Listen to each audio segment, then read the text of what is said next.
What's going on, main characters? It's your boy Talks Too Much with Third Party Studios, and welcome back to the channel. In today's video, we're going to be talking about Baldur's Gate 4, the new project that's going to be kicking off from Skeleton Key Studios, obviously a sequel to the Baldur's Gate 3 that we all know and love, but there's a dark cloud hanging over its head. We have some insight into who might be running the project, and it doesn't look that good, but we're going to get into all of that, cover it all for you. Let's jump right into the video. Hold on, intro. It's intro time. Shush, everyone shut up!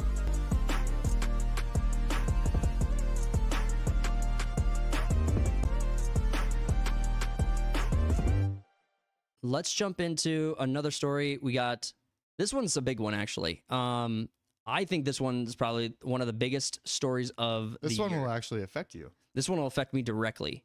I'm like personally in my life. Yeah, personally. So, the news from, again, at that Park Place, Dragon Age Veilguard devs led by Corin Bush could be the team developing Baldur's Gate 4.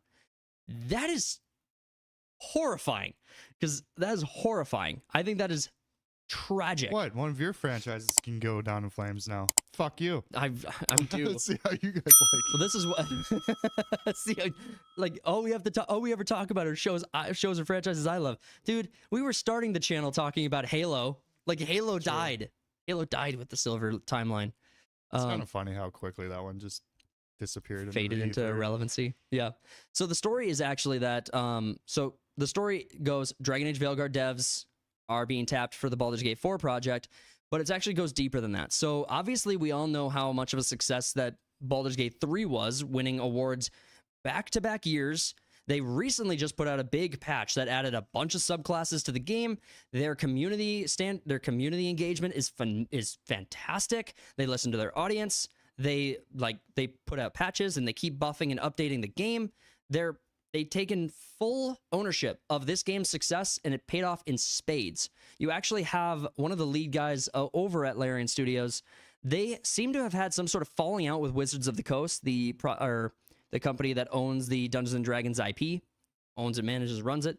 So Wizards of the Coast has treated the Baldur's Gate franchise as sort of like irrelevant to them. Like, they own the IP, they have the projects, they've had the games, but they have not put anything behind it as far as like heavy resources. So Larian Studios has basically had, with Baldur's Gate 3, they have had almost no creative oversight from Wizards of the Coast, which I think led in a That's why it was so successful. That's why it was so freaking successful. I bet they did, and there's just one guy that poked his head in the office, like, you make it so we can have sex with a bear? There's one guy who's just like got a kink and he's in charge. So yeah, of course that guy. But the studio but Larian Studio had a falling out and is not at all interested in taking on a sequel to the Baldur's Gate franchise. So because after the huge success, Wizards of the Coast is going to want a lot more inputs in it going forward. Well, and Larian Studios, if I'm remembering correctly, they're already in works on a sci-fi RPG game. So they're already in works on like a completely different genre. I forgot what the hell they were doing next. Yeah. So we have, all of the evidence to the falling out is referencing back to the Larian Studios. Sven Vink made a scathing speech during the Game Developers Choice Awards, where he openly criticized corporate greed and its detrimental impact on creativity. And so that's a summary of it. So the statement actually goes: Greed has been fucking this whole thing up for so long. Since I started, I've been fighting publishers my entire life. I keep on seeing the same mistakes over and over and over.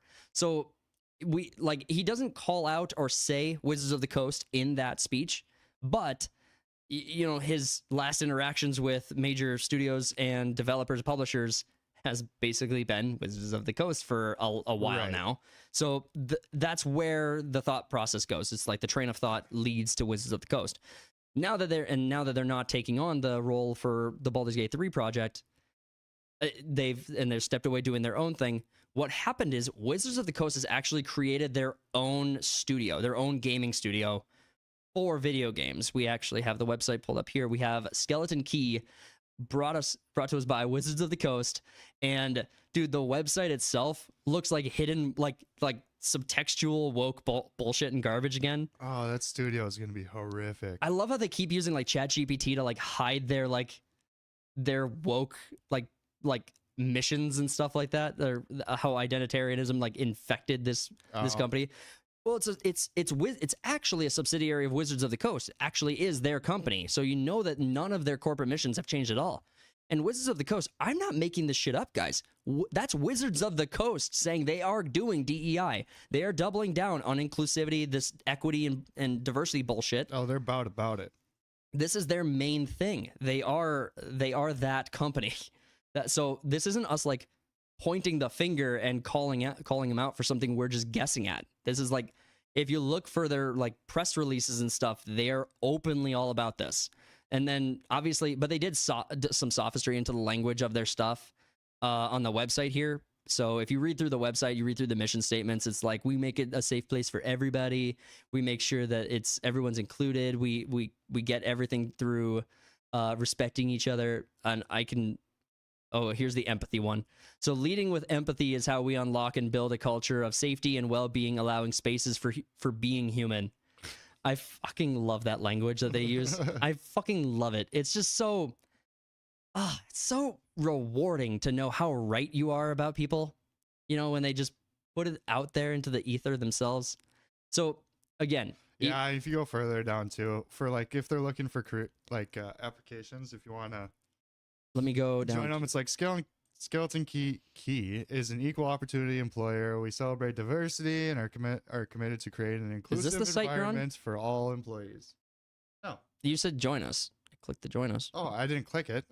No, you scroll down to careers. Here, sorry. Inclusive environment for all employees. That's what you meant. Okay, sorry. My bad. But yeah, exactly. Diversity, inclusivity. Love it. Equity. Making sure everybody gets a part. I just want one that says, if you're good, we'll hire you. Meritocracy first. Meritocracy for life, I don't boy. give a fuck what color you are, who you fuck. Are you good at your job? That would be great. I would love more of that. So Skeleton Key is now the company that is going to be running and handling Baldur's Gate 4. This is the company in the studio that's going to be doing it. So Baldur's Gate 3 is going to be the greatest one. Baldur's Gate 3 is going to the last one. It's going to be the fourth one is never even going to get made. I would be surprised. I mean, Wizards of the Coast has resource. I mean, it's Hasbro, right? Yeah. So Wizards of the Coast being Hasbro, it's not like if they want something, they're not going to get it. I mean, they got the Lord of the Rings IP for the Magic the Gathering. They got all of these different IPs, access to Dungeons and Dragons, so they can meld that in. Dude, they have removed orcs as a race you could play from the game, from recent updates into Dungeons and Dragons. They have literally committed a genocide on playable characters. They're super racist because they see black people as orcs in their exactly universe. Yep, exactly. A drow too, so drow being like the dark elves kind of. So yeah, how dare you, sir, even insinuate? I'm not the one that said it. I didn't either. No one said it. Who said it? Was it you? Wizards of the Coast said it. Just a friendly reminder, if you haven't already, please consider subscribing to the channel if you are new. It is free. It's the best way to show your support and to help us grow. You can also always change your mind later. And if you haven't already, smash that like button to help us reach further out into that YouTube algorithm. Comment your thoughts on the video so far below. And if you haven't already, go check out the merch store. Links in the description. Got a lot of cool stuff in there. I think you guys are really going to enjoy. With that out of the way, let's get back to the video. Wizards of the Coast. That's their position, is that black people are orcs, I guess. I guess. Well, it wasn't even... They did the same thing. What was that movie with Will Smith, like Bright or something? Yeah. Yep. Right. Where like the inner city urban are just orcs. Yeah. It's some of the most fucking racist shit ever. So all of that is... all that's fantastic, but it's not even that Wizards of the Coast has made their own, and that's what is going to be the problem here. So they tapped so Wizards of the Coast just doomed Baldur's Gate 4. Yep, talked about that. The main header here is that Corin Bush from BioWare and being the game director for Dragon Age of the Veilguard, which we all know how successful that game was. Which I think you told me that you enjoyed that game, and but I enjoyed aspects of it, but overall, like the writing and pacing and the characters, they all suck. They're all gay and lame. Lame and gay. They put chicks in it and made it lame and gay. But like the combat and like going into the lore somewhat, that was good. Right. But otherwise. Well, and so Corin Bush is actually apparently a self-described advocate for DEI who pushed for top surgeries in video games, something Boucher also implemented in Sims 4 while working for Maxis. So, yeah, this guy is absolutely just a loser, a nerd, a dork. But, I mean, he gets to put his name on shit and then ruin it. So, Cool. He, she. I wish I had that job. They, them. It did it. So here's what's... It started working on Dragon Age as a dude and ended it a chick. Right. Here's what... Okay, so here's the story here, is that they've... so Skeleton Key has tapped Cornbush over to Skeleton Key and brought him on board, and his LinkedIn is actually set to being game director. Well, they only really have one project that we know of that they're going to be working on, and it's a big RPG. Like it's going to be a big RPG, just like Dragon Age Veilguard.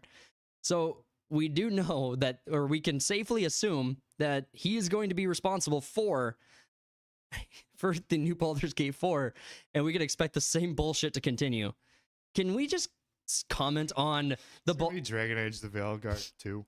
So as someone who who's played both Baldur's Gate 3 and Dragon Age Veilguard, can you please comment on the difference between them as far as it pertains to like why they fought so hard to make Veilguard woke and make it like super inclusive? They made they gave us the lecture about it, and then how Baldur's Gate is not that, even though I mean Baldur's Gate has stuff in it, but optional shit. But like, I don't even think they're like. At this point, it doesn't even feel like it's on purpose, that they're just putting in what their life is like, which is super gay and lame. Where it's like, they're not like trying to get to like, whoa, on the chud. Some of them are like that and whatnot, but I don't know. Like, you can handle these controversial topics with tact and whatnot. And there's shit in Baldur's Gate 3 where it's like, you fuck a bear. There's a lot of gay shit in it. Everyone in your camp wants to fuck you, which that's the weirdest one. God, I wish. You instantly get along with everyone. I wish everyone won. No, yeah, you'd have, well, I mean, you'd basically have Dragon Age Veilguard for apparently how the characters all love you as a... yeah, it's a friendship simulator. It's Sesame Street, bro. It's really childish. Well, with a few fucks thrown here and there.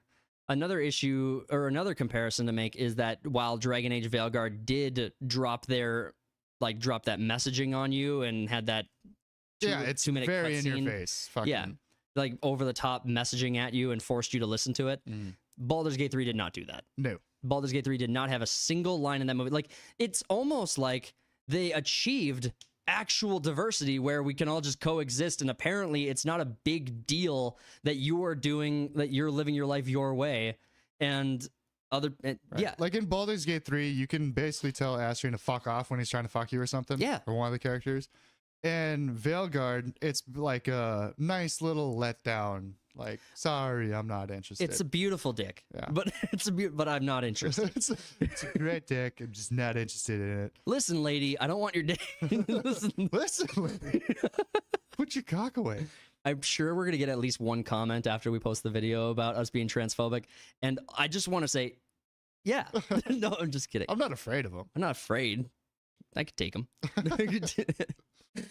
So Baldur's bring up their parents and they're like, oh my god. You could have probably got me excited for Baldur's Gate 4 if it was Lorien again.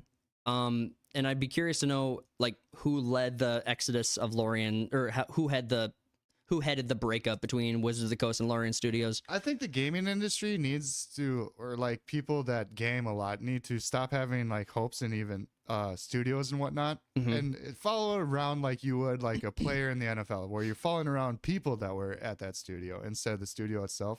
Yeah, every studio is not the same as was when it was great. BioWare, Obsidian, Bethesda. I mean, you could name all of them pretty much.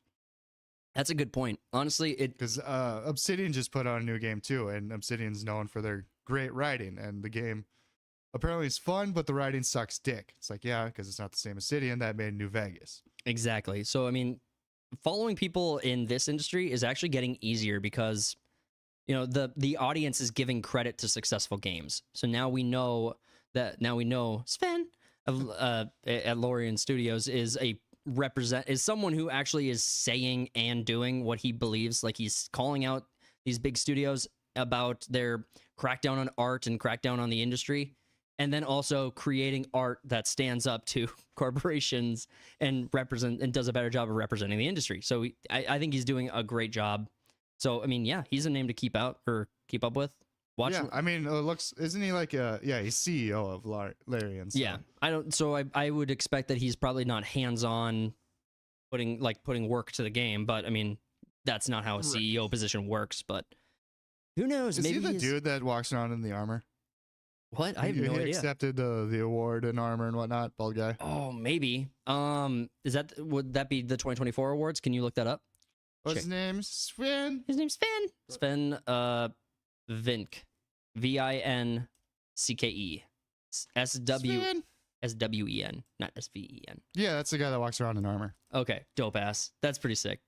I mean, talk about leaning into it. They actually also the voice actors for like Astarion, Carla, a lot of the voice actors. That they got guy together. became a superstar, by the way. Astarion's voice actor. That was insane. He's good. He's amazingly talented. Like they're all talented. Like all of them did phenomenal. I have no complaints about.